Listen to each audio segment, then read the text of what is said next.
हमारे आप ये देखें कि हमारे पास है ना 60 मार्क्स के हमारे पास एमसीक्यूज होंगे। जो यस सर। जो 30 एमसीक्यूज होंगे, और जो है वो 2 मार्क्स का एक एमसीक्यू होगा। और टोटल जो है हमारे पास वो बन जाएंगे, 60 मार्क्स बन जाएंगे 30 एमसीक्यूज के। ठीक है। हम्म। फिर हमारे पास जो है वो 10-10 नंबर के 3 क्वेश्चन होंगे। सही हो गया सर।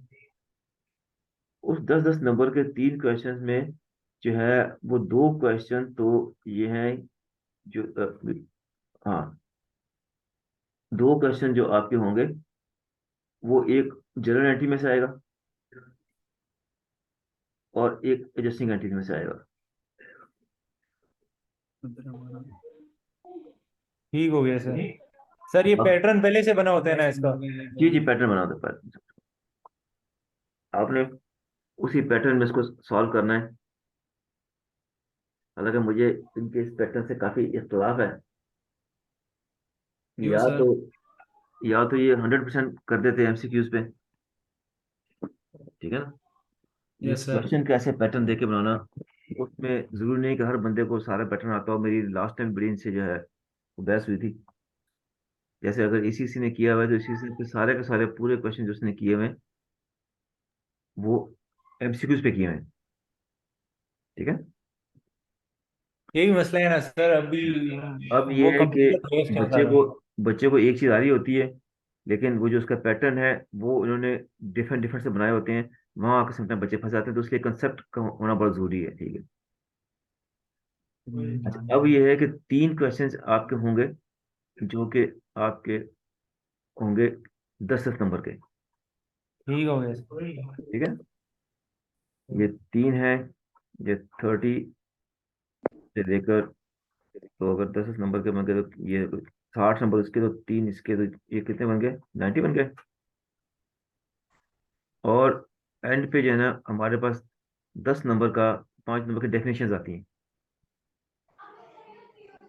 अकाउंटिंग साइकिल क्या होता है, डेप्रिसिएशन क्या होती है, जो बुक कीपिंग क्या होती है, एक्रूवल क्या होते हैं, ठीक है, कंजर्वेटिज्म क्या होता है, गोइंग कंसर्न क्या होता है, प्रूडेंस क्या होता है।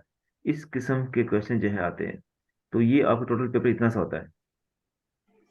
अगर आप जो है, अब देखें एमसीक्यूज के लिए आपको हर चीज आनी बहुत जरूरी है। एमसीक्यूज किसी टॉपिक से भी आ सकते हैं। एमसीक्यूज जो है वो आपके किसी टॉपिक से भी वो उठा के दे सकता है। वो अकाउंट रिसीवेबल से भी दे सकता है, वो इन्वेंट्री से भी दे सकता है, कहीं से भी। Yes sir. और ये मैंने इसकी आवाज़ अच्छी की है। और अस्सलाम वालेकुम। जी मतीन भाई, और आप सुनाए कैसे हैं? ठीक है, खरीद से?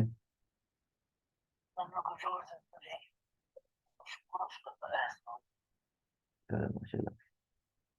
अब आप मुझे कोई 15-20 मिनट देंगे? मैं आपको कॉल कर लूँ, मतलब एक और कॉल पे, अगर माइंड ना करें तो। कोई नहीं, मैं फिर थोड़ी देर में कॉल करता हूँ।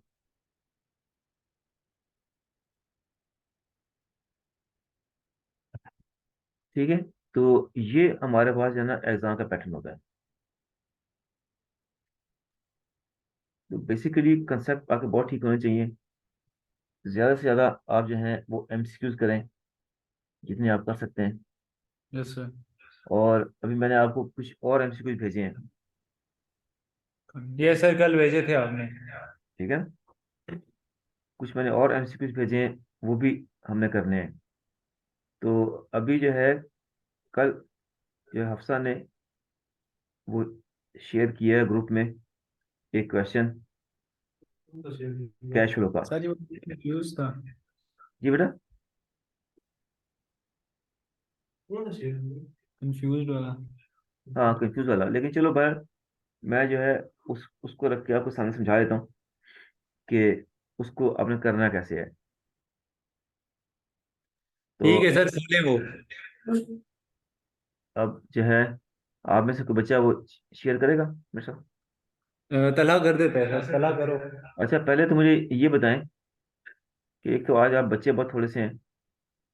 यस बाकी सर। बाकी बच्चे पता नहीं क्यों नहीं आए। हालांकि हमने कहा था क्लास लेनी है। तो ये रिकॉर्डिंग है, उनको हम शेयर कर देंगे।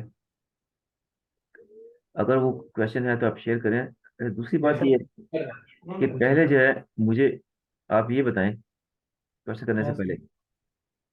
जी सर। कि ये क्वेश्चन तो कोई और शेयर कर दिया आपने। किया तो सर। किसने किया है? तो नहीं किया।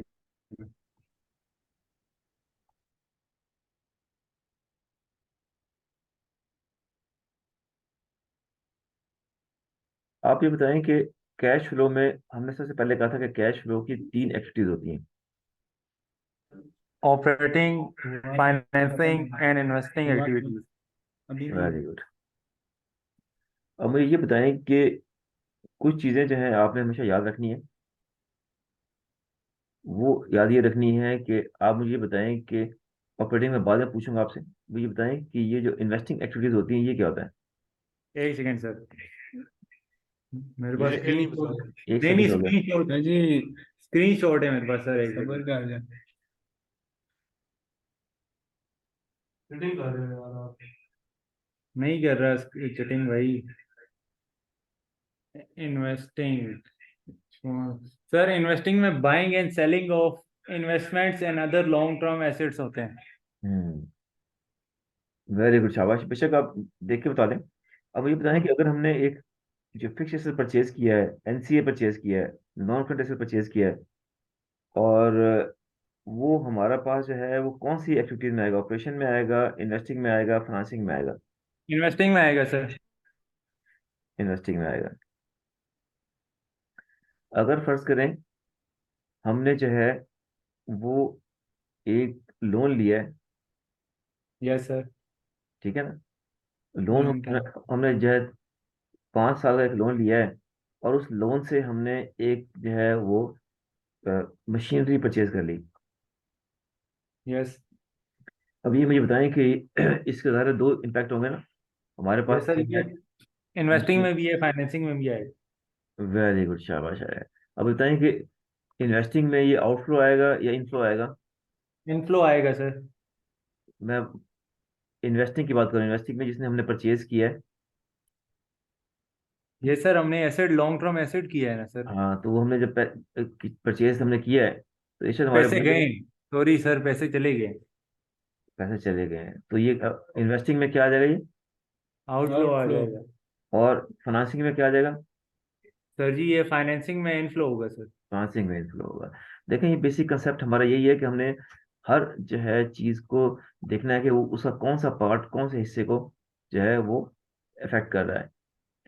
सही हो अब गया सर। अब बात यह है कि यहाँ तक अगर हमने जो है वो इन्वेस्टमेंट की है, फर्दर कैपिटल इन्वेस्ट किया बिजनेस में, तो वो किस में आएगा। ऑपरेशन में आएगा, इन्वेस्टिंग में आएगा, या फाइनेंसिंग में आएगा। क्या किया सर? हमने बिजनेस में फर्दर इन्वेस्टमेंट की है, कैपिटल और ऐड कर दिया है। सर ये तो इन्वेस्टिंग होगा। ये सर इन्वेस्टिंग है। शाबाश, गुड, शाबाश। जिसने इन्वेस्टिंग पहले कहा तुमने कॉपी कर दिया, आगे उठा के सोचे बगैर। मैंने जानबूझ के वर्ड इन्वेस्टिंग का यूज किया था। आपने ये सोचने की जरूरत नहीं फील की कि ये इसका नेचर क्या है। हाँ ये भी है।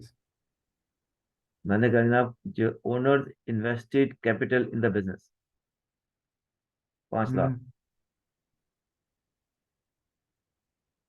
ये इन्वेस्टिंग में जाएगा या फाइनेंसिंग में जाएगा।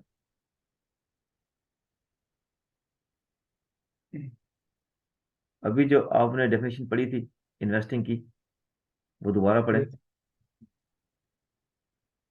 सर जी जो बाइंग है और selling of investments and other long term assets होंगे ना, वो तो इन्वेस्टिंग में जाएंगे ना सर। हाँ, तो ये क्या है, ये तो हमने कैपिटल इन्वेस्टमेंट करें, कैपिटल इन्वेस्टमेंट करें।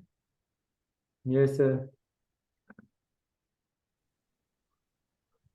ये फाइनेंसिंग में जाएगा फाइनेंसिंग में फिर। जाएगा। आपका मशवरा तो है ना, मुझसे क्यों पूछ रहे हैं।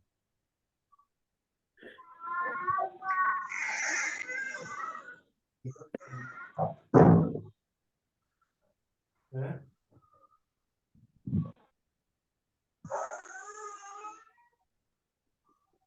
जी। सर जी ये इन्वेस्टिंग में तो ना, फाइनेंसिंग में तो लॉन्ग टर्म एसेट्स हो गए हैं ना, वो लाइबिलिटीज हो गई हैं, और जो डेब्ट्स है ना वो है ना। हम्म।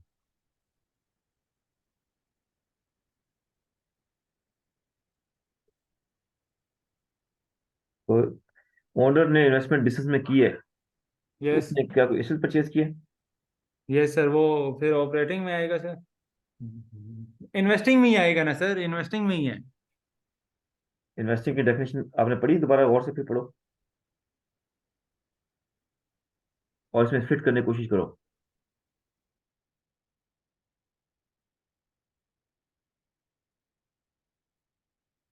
ये दिखाओ कि सर तो इसमें ये डायरेक्ट लिखा। ये ओनर हमारा डायरेक्ट इन्वेस्टमेंट कर रहा है सर। डायरेक्ट इन्वेस्टमेंट कर रहा है, किस में कर रहा है? कैश में। और अब नहीं, किस आपको एक्टिविटी में कर रहे अब आपको मैं एक बात बताना चाह रहा हूँ। हैं। आपको यस। याद है कि हमने कहा था कि ओनर और बिजनेस जो है दो डिफरेंट चीजें होती हैं। ये तो है सर। तो जब बिजनेस इन्वेस्ट करता है तो इन्वेस्टिंग एक्टिविटी होती है। यस। ये क्या ये बिजनेस इन्वेस्ट कर रहा है? Yes sir. मुझे ये बताएं कि ये पैसे बिजनेस इन्वेस्ट कर रहा है या ओनर इन्वेस्ट कर रहा है? ओनर कर रहा है सर। तो ओनर जब करता है तो उसके जो उसकी इन्वेस्टमेंट को हम क्या कहते हैं, कैपिटल में डालते होते हैं। तो कैपिटल जो यस। होता है हमारी फाइनेंसिंग एक्टिविटी होती है। हो गया सर। आप बिजनेस की इन्वेस्टमेंट को ओनर की इन्वेस्टमेंट से कंफ्यूज ना करें। हो गया सर। जब बिजनेस इन्वेस्ट करेगा तो इन्वेस्टिंग एक्टिविटी है। हम कैश फ्लो किसका बना रहे हैं? हम बना रहे हैं बिजनेस का, बना रहे हैं कैश फ्लो। हम ओनर का कैश फ्लो नहीं बना रहे। हो गया सर।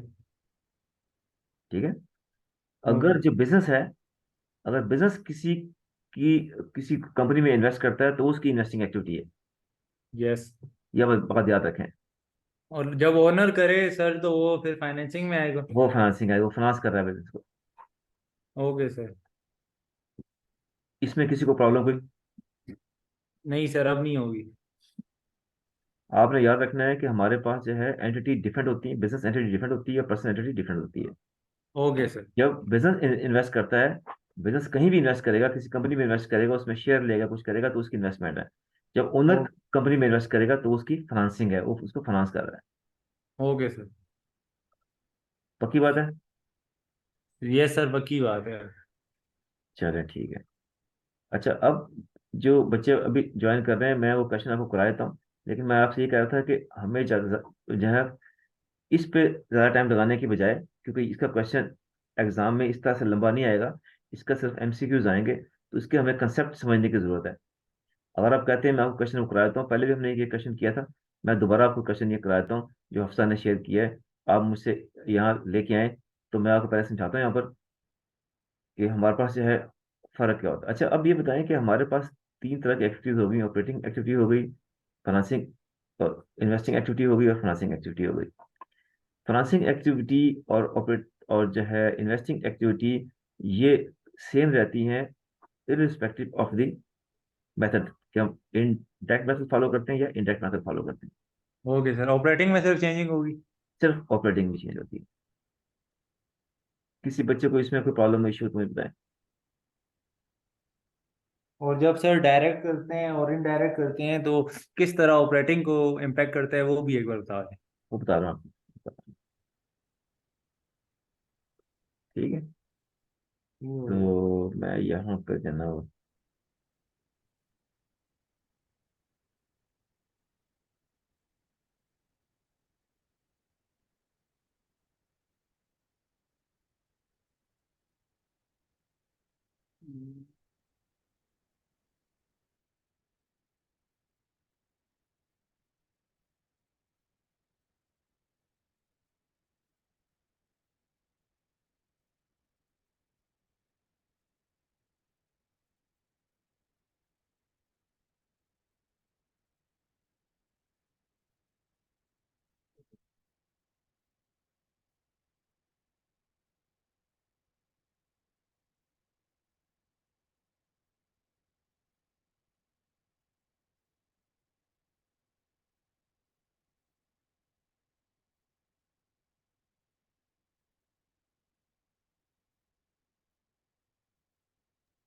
आपको नजर आ रही है? Yes sir. देखिए, कि एक हम लास्ट क्लास में डिस्कस कर चुके हैं कि डायरेक्ट मेथड क्या होता है। मैं अगर दो मेथड, एक होता है डायरेक्ट, एक होता है इनडायरेक्ट। अच्छा, डायरेक्ट मेथड में आपने ये देखना है कि हमारे पास जो है, मैं अभी ऑपरेटिंग की बात कर रहा हूँ, हम जो है इन्वेस्टिंग और फाइनेंसिंग की बात कर चुके हैं। फाइनेंसिंग में अगर ओनर इन्वेस्ट करेगा तो फाइनेंसिंग होगी, अगर लॉन्ग टर्म लोन लेंगे तो फाइनेंसिंग होगी, अगर ओनर जो है ड्राइंग करेगा तो फाइनेंसिंग एक्टिविटी में आउटफ्लो हो जाएगा, अगर जो है हम लोन लॉन्ग टर्म पे बैक करेंगे तो वो हमारे पास फाइनेंसिंग एक्टिविटी में कैश आउटफ्लो हो जाएगा। ओके। इन्वेस्टिंग एक्टिविटी में अगर हम एसेट परचेज करेंगे किसी तरह के भी, या इन्वेस्टमेंट करेंगे कहीं और भी, कंपनी करेगी, हम जो है कंपनी करेगी, अगर कंपनी करेगी तो उसका जो है वो आउटफ्लो हो जाएगा। अगर कंपनी जो है वो एनसीए सेल कर देगी या किसी जो इन्वेस्टमेंट जो उसने कहीं की थी वो वापस ले लेगी, अपने पास कैश आ जाएगा, तो उसका इनफ्लो हो जाएगा। ठीक हो गया। जो मेन प्रॉब्लम ऑपरेटिंग में है, ऑपरेटिंग में डायरेक्ट मेथड जो है वो बहुत आसान है। देखें, हम ऑपरेशन क्या करते हैं, हम रेवेन्यू अर्न करते हैं। अगर तो हम सारा बिजनेस कैश पे कर रहे हैं तो हमारे पास कोई प्रॉब्लम नहीं है, ठीक है, सारी की सारी सेल हमारा इनफ्लो हो जाएगा। यस। और अगर हम परचेजेज जो है सारी सारी कैश पे कर रहे हैं तो सारी सारी परचेजेज जो है हमारे पास आउटफ्लो हो जाएगा, यस। वो हमारा आउटफ्लो हो जाएगा।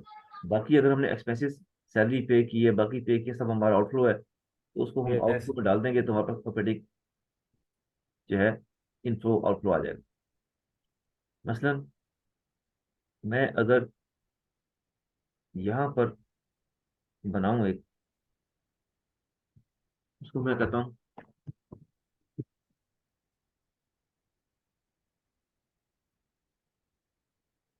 कैश फ्रॉम, अगर आई ग्लासेस लगा दूं ताकि बुद्धि कम हो, cash from operating activities. Of activity. की एक्टिविटीज।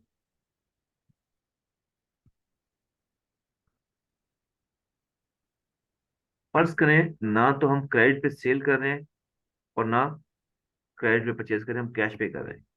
ठीक है, डील विद कैश। ठीक है ना, सेल्स कैश, हम कैश पे डील कर रहे हैं, 5 लाख इनफ्लो है सर। इनफ्लो।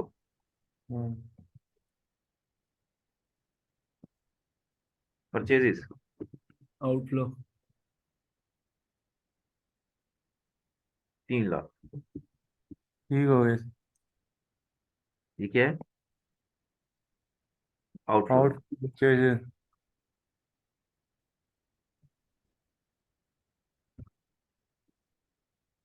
ये माइनस में डाल दी मैंने। ठीक हो गया सर, ये आउटफ्लो।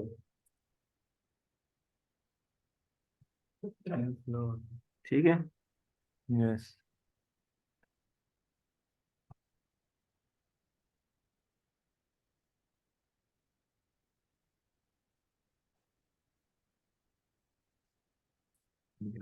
किधर गया।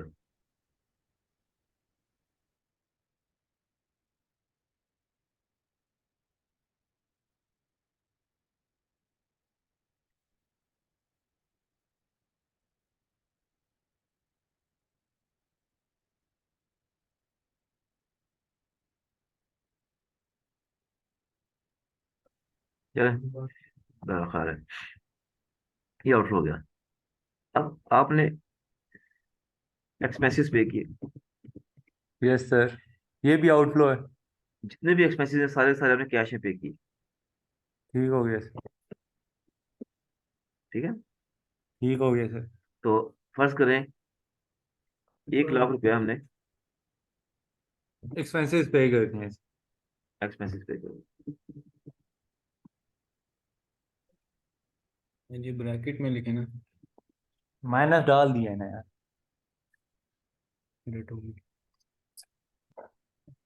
इसका सब। ज्यादा डर गए। वही बात है शादी। एक सिफर कम कर दें सर। अरे बड़े लोग हैं, इन्वेस्ट एक्सपेंस ठीक है। ज़्यादा होते हैं। अब जो है ना, मैं ये कोशिश कर रहा हूँ कि यहाँ पर जो है इसको मैं लेके हूँ नंबर में ला के जो है, ये सारे जो है, मुझे वो नजर नहीं आ रहा। जहाँ पे ब्रैकेट हो, ब्रैकेट नजर नहीं आ रही मुझे, तो रेड नजर आ रहा है, तो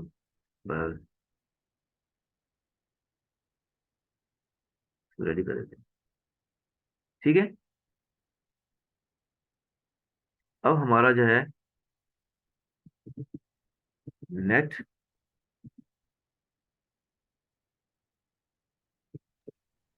कैश फ्लो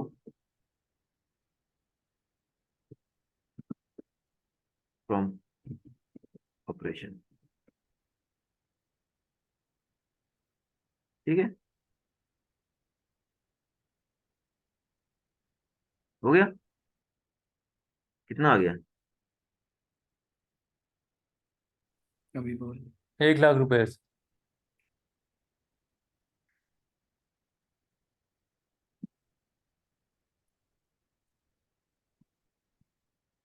1 लाख। अब यहाँ पर हमारे लिए बहुत आसान था कि हमने सारा काम कैश में किया, और अगर हम जो है क्रेडिट में करते, तो फिर हमें हिसाब लगाना पड़ता है कि कितने पैसे हमने रिसीव किए। हमारे पास जो एग्जाम में इंफॉर्मेशन गिवन होती है, एग्जाम में जो इंफॉर्मेशन गिवन होती है, वो होती है, हमारे पास इनकम स्टेटमेंट गिवन होती है, और 2 पीरियड की बैलेंस शीट गिवन होती है। ठीक है ना। Yes sir.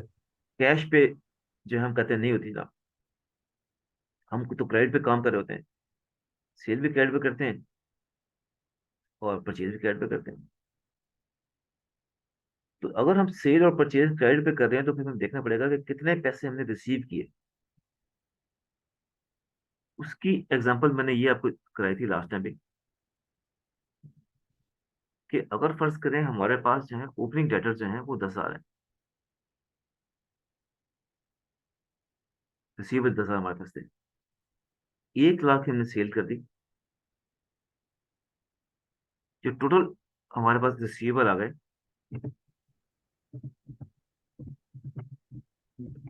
टोटल डेप्टर्स आ गए हैं सर 1,10। 1,10 आ गए। ठीक है। यस। अब इस 1,10 में से कितने बाकी बच गए? देखें, हमारे पास इंफॉर्मेशन होती है, बैलेंस शीट में होगी कि ओपनिंग हमारे पास जो है वो डेटर्स रिसीवेबल कितने हैं और क्लोजिंग रिसीवेबल कितने हैं। हमारे पास क्रेडिट सेल गिवन होती है। तो हमने इस इंफॉर्मेशन की बेसिस पे निकालना है कि हमारे पास जो है कितना कैश इनफ्लो हुआ है सेल से। मैंने कहा अच्छा ठीक है, ओपनिंग कितने थे? 1 लाख मैंने सेल की, टोटल मेरे पास आ गए 1,10,000। अगर सारे के सारे मुझे पे कर देते तो मेरा क्लोजिंग बैलेंस जीरो होता, यस सर। मेरा कैश फ्लो इनफ्लो कितना होता? 1,10,000 होता।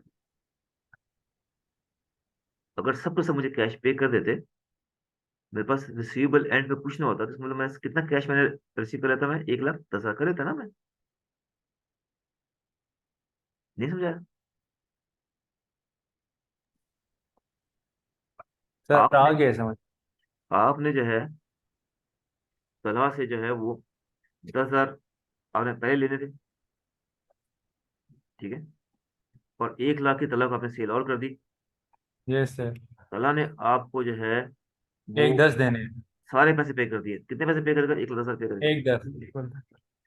अब आप कहते हैं जनाब तलहा ने, मुझे नहीं पता कितने पैसे पे किए, लेकिन अभी तलहा ने मुझे 15,000 पे करने हैं। इसका मतलब यस बाकी सर, उसने पे कर बाकी दिया होगा पे ना। कर दिए। तो कितने पैसे पे किए उसने? 95,000। इसका मतलब ये है कि हमें जब कैश फ्लो बनानी पड़ेगी, तो कैश फ्लो में हमें जो इन्फॉर्मेशन गिवन है उसकी बेसिस पे हमें ये निकालना पड़ेगा कि पैसे कितने आए हैं। ओके। ठीक है। ठीक हो गया। अब हम ने ये ला मसला हल कर लिया। Yes sir. ठीक है ना। चलो मैं इसको ये ना, मैं इसको 95 करता हूँ मैं।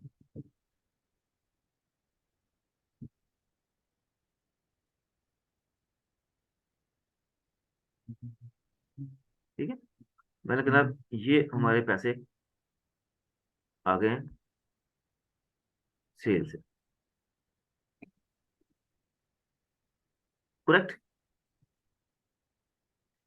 अब मैंने निकाले हैं परचेज से कितने पैसे मैंने पे किए। यस क्या सर। इसको जीरो कर देता हूँ मैं, इसको जीरो कर देता हूँ मैं।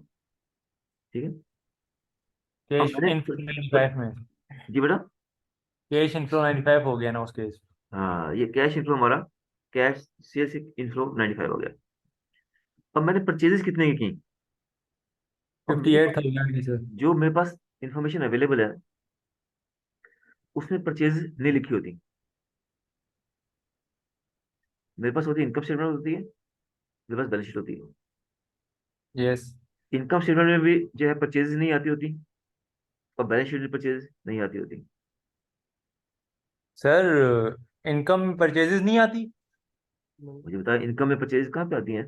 इनकम स्टेटमेंट जब देखिए आप देखें, जो शॉर्ट जो इनकम स्टेटमेंट होती है उसमें ये लिखा होता है।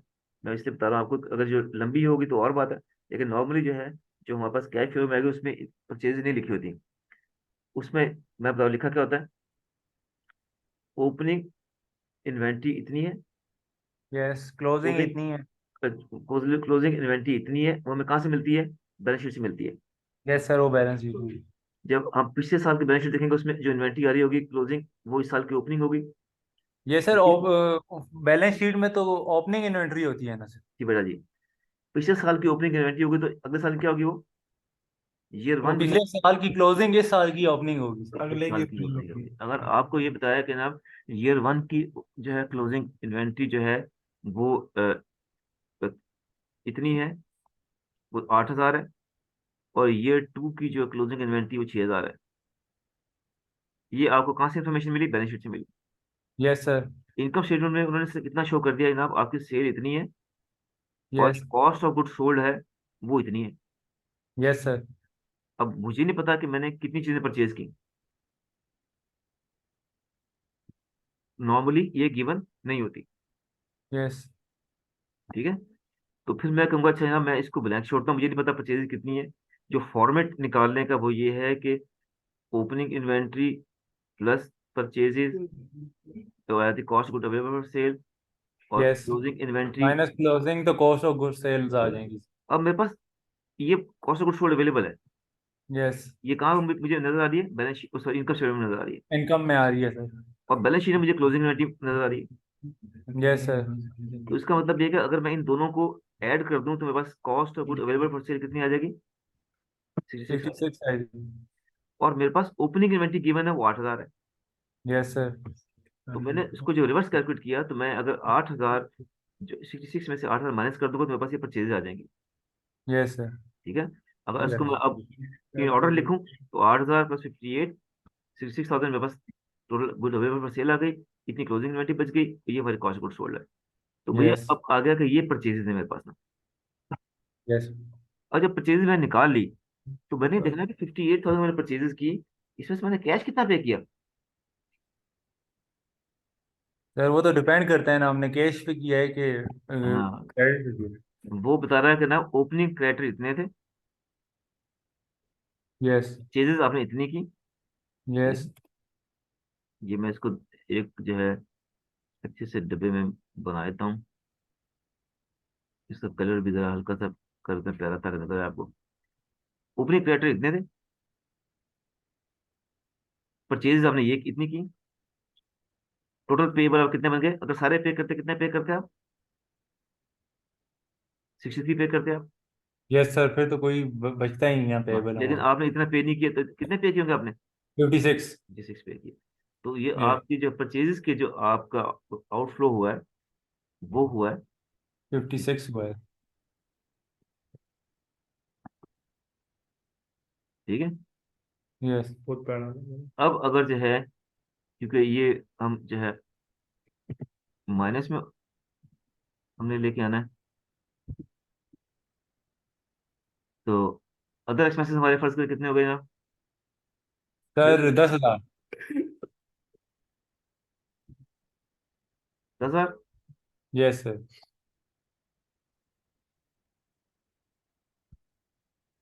85। तो ये हमारे पास है। Net yes sir. Cash flow from operation कितना आ गया? 29,000 इनफ्लो है सर ये। ये बस यही है सर इसमें। डायरेक्ट मेथड में इससे कितना होगा? Okay sir. इसमें फिर आप दो एडजस्टमेंट करते हैं। कौन कौन सी सर? इंटरेस्ट एक्सपेंस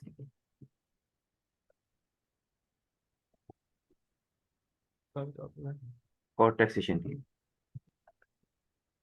ठीक हो गया सर। इसके लिए जो मैं लेक्चर आप दोबारा देखिएगा Six- कि हम इंटरेस्ट एक्सपेंस भी ऐसे निकालते हैं कि इंटरेस्ट पेबल हमारा कितना था स्टार्ट में जब हमने पे करना था, कितना हमारा टैक्स बनता है इस साल का, वो ऐड कर दिया, कितना बाकी रह गया, इसका मतलब हमने बाकी पे कर दिया होगा। इंटरेस्ट एक्सपेंस हमारा, हमने कितना पेबल था हमारा, कितना हमारा सर इंटरेस्ट। ये भी कर देते हैं सर, ये अभी शुरू कर दिया है वैसे भी। ये भी कर दूं? खैर है सर, सर आज यही कुछ पढ़ और पढ़ा लेंगे। है सर। नहीं नहीं, सही है सर। चलो कर। अब जब सुफियान कह रहा है तो मैं कर देता हूँ, कोई बात नहीं। सर ठीक है, छोड़े सर, कुछ और पढ़ा है, बोर हो रहा हूँ। बस ये मैं क्विकली कर देता हूँ। सही है सर, क्विकली कहते हैं। ठीक है। अब हमारे पास से बैलेंस शीट में बता रहा होगा इंटरेस्ट पेबल स्टार्ट पे कितनी है ओपनिंग? 3,000। ठीक है सर। क्विकली कर देते हैं, ठीक है। ठीक है सर। और इंटरेस्ट एक्सपेंस कितना हो गया?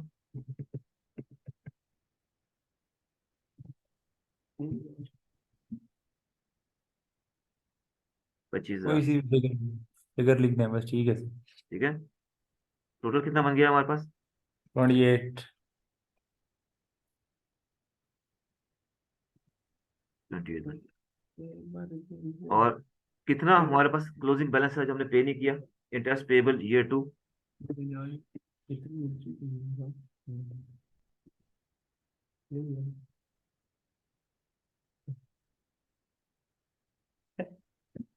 फर्ज करें 8,000 मैंने भी पे नहीं किया, ठीक हो गया सर। तो मैंने कितना कैश पे किया होगा? कैश पेड कितना पे किया होगा मैंने? भाई 4 32। रुकना है सेकंड। नहीं मालूम। नहीं जी, करते। कितना पे किया होगा?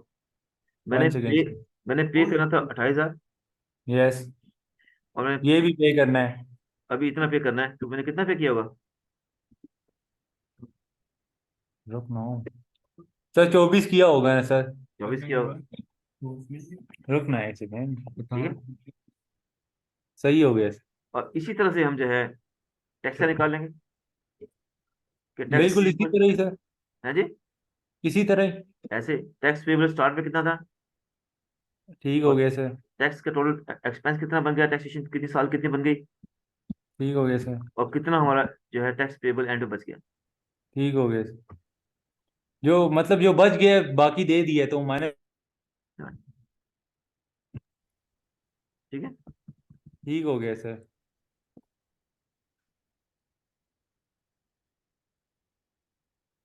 स्पेलिंग सही है सर, मसला ही कोई नहीं ना, सही करें।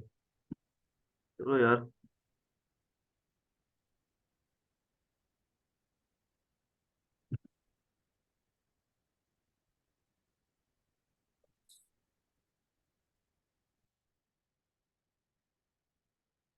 ठीक है।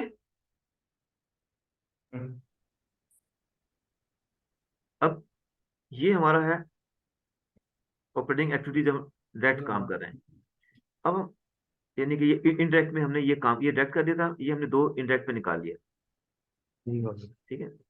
लेकिन हम स्टार्ट करते हैं इनडायरेक्ट मेथड में, हम कहाँ स्टार्ट करते हैं? इनकम से। इनकम। ठीक है। Net income before interest and taxes. Okay sir.